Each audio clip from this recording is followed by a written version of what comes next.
اے ایمان والو میرے دشمنوں اور اپنے دشمنوں کو اپنا دوست مت بناؤ. سورہ الممتحنہ اس کی تفصیل بتاتے ہیں.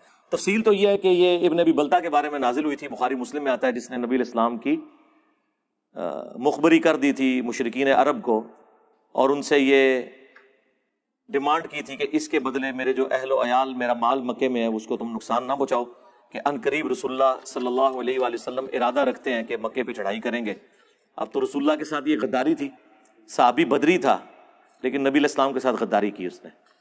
تو بخاری مسلم میں آتا ہے اللہ تعالیٰ نے وحی کے ذریعے رسول اللہ کو بتا دیا کہ اس طرح فلاں قافلے میں ایک عورت ہے وہ اس کا خط لے کے جا رہی ہے. ظاہر ہے وہ مشرکین عرب کے پاس خط پہنچ جاتا تو وہ جنگ کی تیاری پہلے ہی کر لیتے.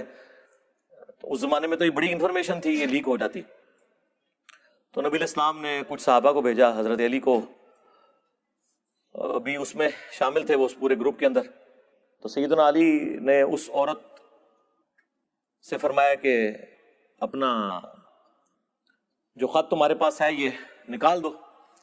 تو وہ جھوٹ بولنا شروع ہو گئی. سیدنا علی نے کہا کہ جس شخص نے مجھے بھیجا ہے نہ وہ جھوٹا ہے اور نہ وہ جھوٹا ہے جس نے اسے خبر دی ہے. ٹھیک ہے, یعنی اللہ نے خبر دی. حضرت علی کا یہ عقیدہ تھا کہ اللہ غیبی خبریں دیتا ہے. اور پھر فرمایا کہ اگر تیرے کپڑے بھی اتروانے پڑے تو اترواؤں گا, وہ خط نکال دو. جب وہ ڈر گئی کہ بھئی اب کوئی چارہ نہیں ہے تو اپنا جوڑا اس نے کھولا, اس میں سے وہ خط دیا. تو اس سے علم غیب کا بھی عقیدہ کلیئر ہو گیا. حضرت علی کو نہیں پتا تھا کہ جوڑے میں, اور نہ کہتے کہ جوڑا کھولنا بھی چاہیے. ہاں جی, بڑے سے بڑا گوش ہو جی, وہ کسی صحابی کے قدموں کی خاک کے برابر ہے, وہ کہانیاں بند کرو. اگر مولا علی کا یہ سٹیٹس ہے تو تواڈے بابے تے شاہی کوئی نہیں. ٹھیک ہے, وہ اس کو کہہ رہے ہیں کہ نکال کدھر ہی, ورنہ جاتے ہی کہتے ہیں کہ تیرے جوڑے میں نکال. میں نے دل دا حال بھی دیکھ لینا, بابے تے انج ایک نگاہ نال دیکھ لیندے نے ہر چیز. وہ جا کے رسول اللہ کی خبر بتا رہے ہیں کہ مجھے رسول اللہ نے بتایا تو ایسا ہی ہوگا, منو نہیں پتا. ہاں, تو اب جب وہ خط جو ہے وہ پہنچا رسول اللہ کی بارگاہ میں تو ظاہر ہے کہ صحابہ کا ریئیکشن تو بڑا سخت تھا. حضرت عمر نے کہا یا رسول اللہ اجازت دیں میں اس منافق کا گلا کاٹ دوں. اب حضرت عمر نے بالکل صحیح فتویٰ لگایا, نبی کے ساتھ غداری کرنے والا منافق ہی ہے.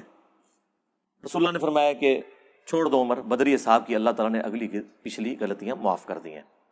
لیکن حضرت عمر سے توبہ نہیں کروائی کہ تم نے ایک بدری صحابی کو منافق کہا ہے, کیونکہ انہوں نے شرعی حکم صحیح لگایا تھا. نبی کے ساتھ غداری کرنے والا منافق ہی ہے. اسی حدیث کو امام بخاری نے ایک چیپٹر کی ہیڈنگ میں لیا ہے اور اس کے اوپر باب باندھا ہے کہ اگر کوئی شخص تعویل کی غلطی کی وجہ سے کسی مومن کو منافق یا کافر کہہ دے تو اس پہ فتویٰ نہیں لوٹتا.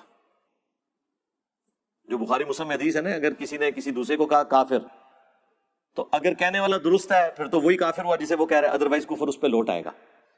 اس حدیث کی تعویل یہ ہے, یہ اس صورت میں ہے جب وہ کہنے والا اسے مسلمان سمجھتے ہوئے کافر کہہ رہا ہو. آپ پوچھیں گے اس کی پریکٹیکل مثال, میں ہاں بریلوی دیوبندی اہل حدیث سب کو پتا ہے کہ میں جو باتیں کر رہا ہوں وہ بالکل ٹھیک ہیں, اس کے باوجود مجھے قادیانی کہہ رہے ہوتے ہیں. یہ نہ سمجھیں انہیں تعویل کی غلطی لگی ہوئی ہے میرے بارے میں, یا میرے نام کے اندر جو مرزا آیا ہے اس کو پکڑ کے وہ کرتے ہیں. وہ تو میں دستا ہے میں منگولاں دی اولاد ہاں, تواڈے صوفی سارے منگولاں نے وڈے نے, ادوں اللہ نے انہوں نے مسلط کیتا سی. ہن منگولاں نے اسلام قبول کر لیا تو ہن ویکھو تواڈے نال کیا کرتے ہیں. تو یہ جو ہے نا یہ تعویل کی غلطی نہیں ہے.